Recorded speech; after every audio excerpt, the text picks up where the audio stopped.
Seja bem-vindo ao podcast Conexões de Esperança.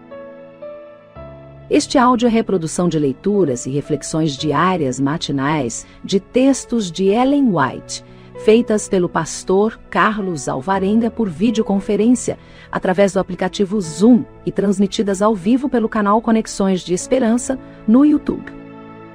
Nosso desejo é que sua experiência com Deus seja enriquecida com o que você vai ouvir a seguir. Hoje as nossas considerações estão baseadas no livro Atos dos Apóstolos, a partir da página 47. Nós lemos assim: após a ascensão do Salvador, o senso da divina presença, plena de amor e luz, permanecia ainda com eles. Era uma presença pessoal. Jesus, o Salvador, que tinha andado com eles falado e orado, que lhes falara de esperança e conforto ao coração, tinha sido tomado deles para o céu, quando a mensagem de paz ainda estava em seus lábios. Enquanto o séquito de anjos o recebia, dele lhes vieram as palavras: eis que eu estou convosco todos os dias, até a consumação dos séculos. Sabiam que, diante do trono de Deus, ele ainda era seu salvador e amigo. Sabiam que sua simpatia era imutável, que ele estaria para sempre identificado com a humanidade sofredora. Sabiam que ele estava apresentando diante de Deus os méritos de seu sangue, mostrando suas mãos e pés feridos, como lembrança do preço que havia pago por seus redimidos, e esse pensamento os fortalecia para suportar a injúria por sua causa. Sua união com ele era mais forte agora do que quando ele estava com eles em pessoa. A luz, o amor e o poder de um Cristo sempre presente brilhava por meio deles, de maneira que os homens, contemplando, se maravilhavam. Sacerdotes e príncipes ficaram em silêncio. Eram incapazes de refutar as declarações de Pedro, mas nem por isso estavam menos decididos a pôr um paradeiro ao ensino dos discípulos. A cura do coxo e a pregação dos apóstolos já haviam enchido Jerusalém de agitação. A fim de ocultarem sua perplexidade, os sacerdotes e príncipes ordenaram que os apóstolos fossem afastados, para que pudessem aconselhar-se entre si. Concordaram todos que seria inútil negar que o homem fora curado. Pensaram em encobrir o prodígio por meio de falsidades. Mas isso era impossível, pelo fato de que o milagre fora operado em plena luz do dia, diante de uma multidão de pessoas, e já chegara ao conhecimento de milhares. Sentiam que a obra dos discípulos devia cessar, ou Jesus ganharia mais adeptos. Sua própria desgraça poderia seguir-se, pois estavam sujeitos a ser responsabilizados pelo assassínio do Filho de Deus. Os sacerdotes não ousaram fazer mais que ameaçá-los com o mais severo castigo, se continuassem a falar e agir no nome de Jesus. Chamando-os novamente perante o Sinédrio, ordenaram-lhes não falar e ensinar em nome de Jesus. Mas Pedro e João responderam: julgai vós se é justo diante de Deus ouvir-vos antes de vós do que a Deus. Porque não podemos deixar de falar do que temos visto e ouvido. De boa vontade, teriam os sacerdotes punido esses homens por sua inamovível fidelidade à sua sagrada vocação. Mas temeram o povo. Assim, com repetidas ameaças e admoestações, foram os apóstolos libertados.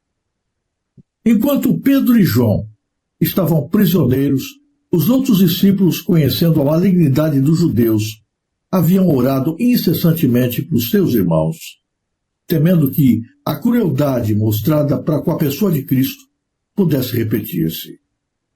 Tão logo foram os apóstolos libertados, puseram-se eles em busca dos demais discípulos e lhes relataram o resultado do interrogatório.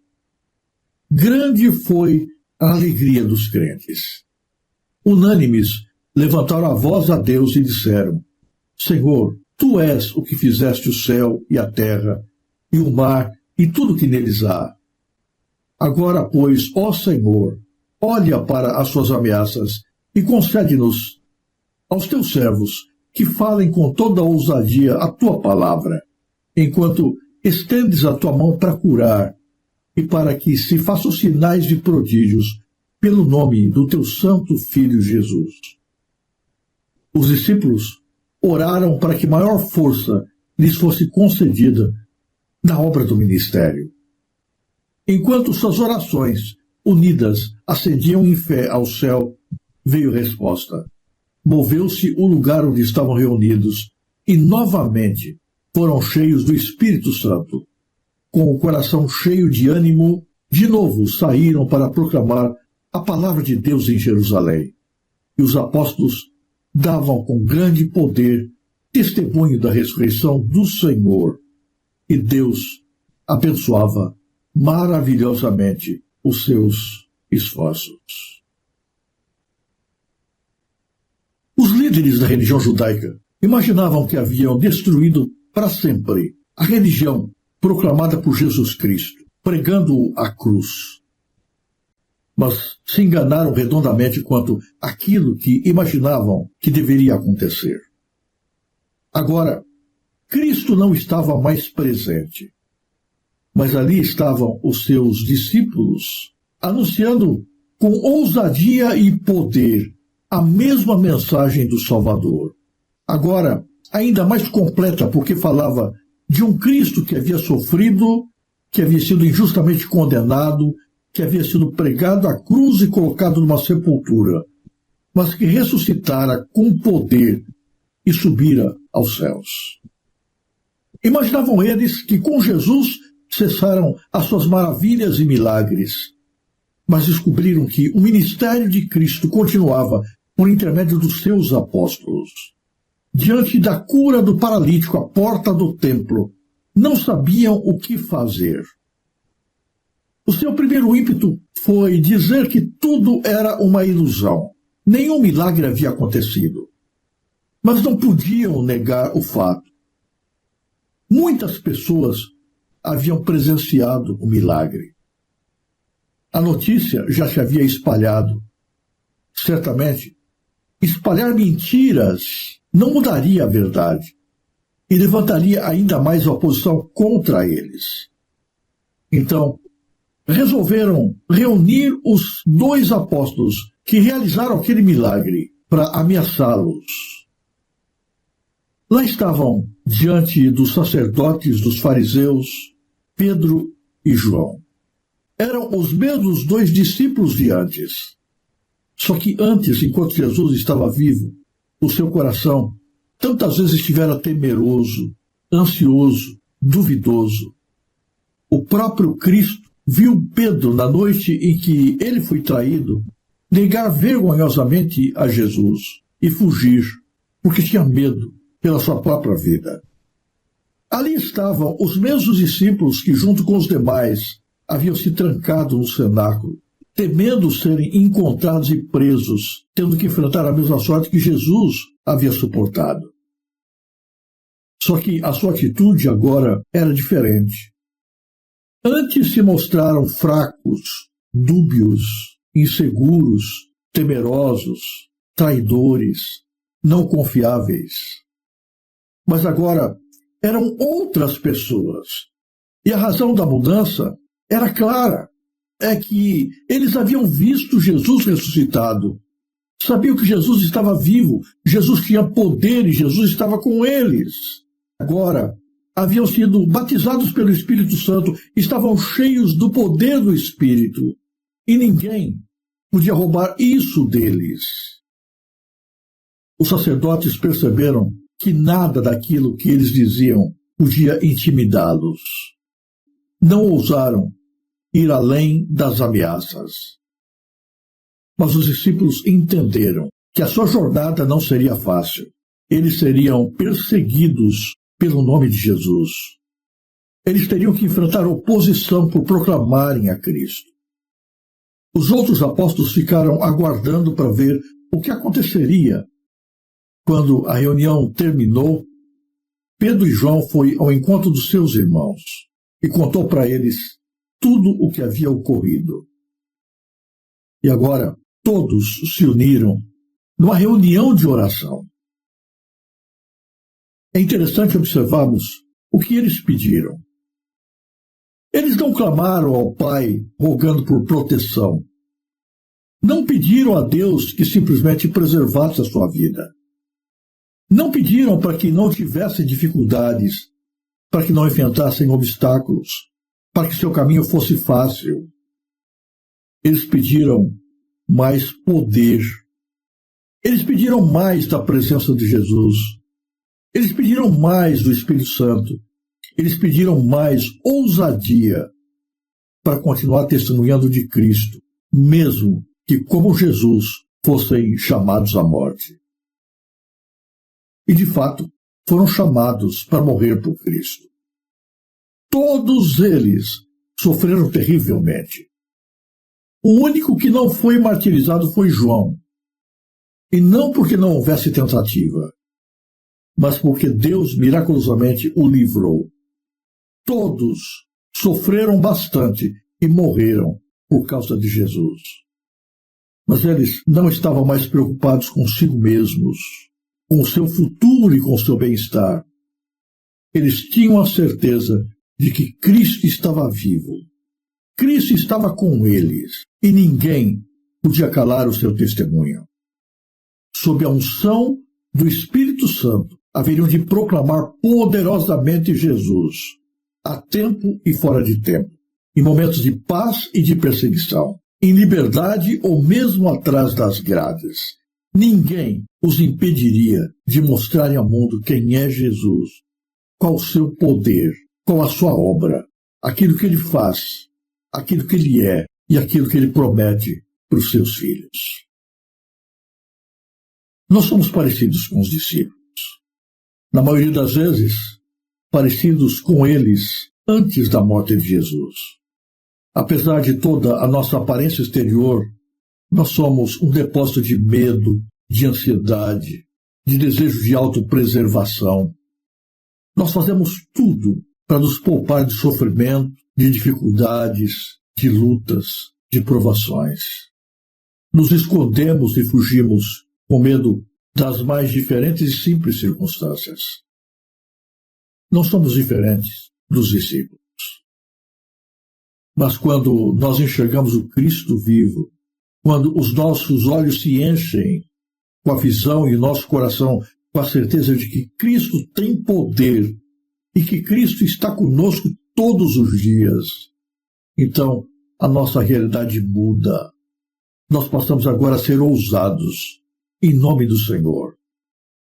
As pessoas não podem mais nos calar pelo medo, pelas ameaças, porque o nosso coração está cheio da presença de Deus. A visão do Cristo ressurreto e glorificado é que faz essa mudança. E o cumprimento da promessa de Jesus, o derramamento do Espírito Santo em nossa vida, nos fortalece.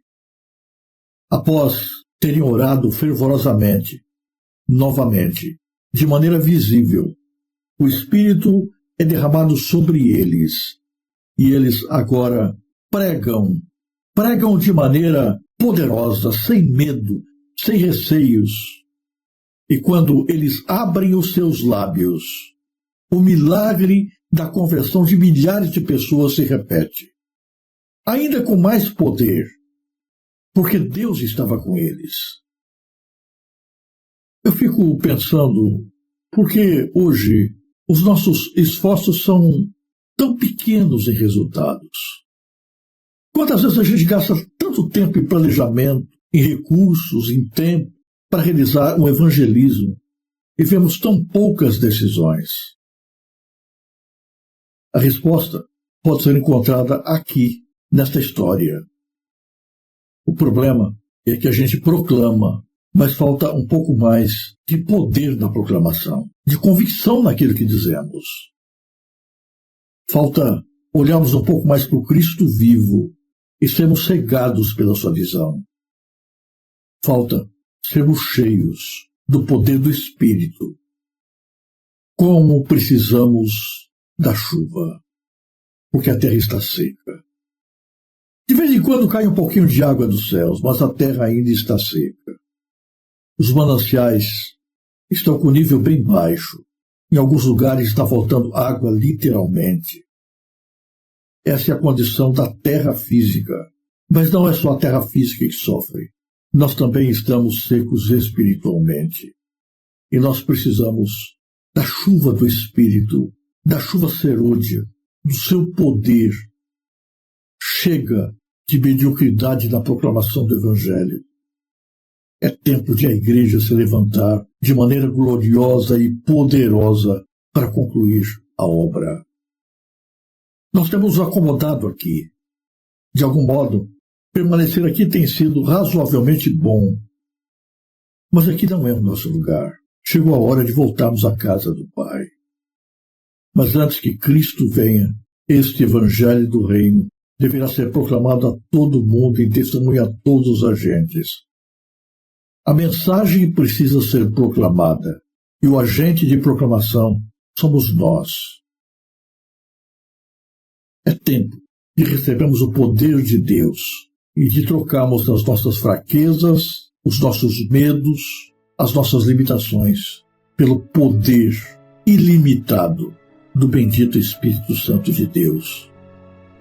Oremos por isso. O Espírito Santo foi derramado sobre os discípulos como resposta à oração. Oremos pela chuva serôdia. Peçamos ao Pai que ela não demore. A terra está ressequida. Os campos estão queimando. Os animais estão morrendo. As pessoas estão perecendo sem Deus. Que o poder de Deus caia sobre nós sem medida, o mais rápido possível.